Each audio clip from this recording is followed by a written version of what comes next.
بسم اللہ الرحمن الرحیم الحمدللہ رب العالمین الصلاۃ والسلام علی خاتم النبیین اللہم صلی علی سیدنا محمد وعلی آل سیدنا محمد۔ السلام علیکم ورحمۃ اللہ وبرکاتہ۔ میری آج کی حدیث صحیح بخاری 212 نمبر۔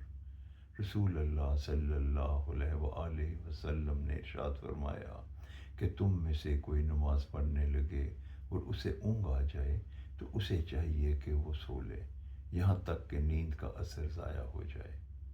اگر وہ نماز پڑھنے لگے اور اس کو اونگ آنے لگے تو وہ یہ نہیں جان سکے گا کہ وہ خدا سے مغفرت طلب کر رہا ہے یا اپنے نفس کو بد دعا دے رہا ہے۔ اس حدیث مبارکہ کا یہ مفہوم ہے کہ اگر نماز کی حالت میں ہم نیند کی حالت میں ہیں اور ہم اونگ رہے ہیں تو ہمیں نماز نہیں پڑھنی چاہیے۔ پہلے سو کے فریش ہو جائیں، تر و تازہ ہو جائیں اور پھر ہم نماز پڑھیں تاکہ ہماری نماز میں خشوع و خضوع قائم رہ سکے۔ اللہ تعالی ہمیں تر و تازہ ہو کر نماز پڑھنے کی توفیق عطا فرمائے۔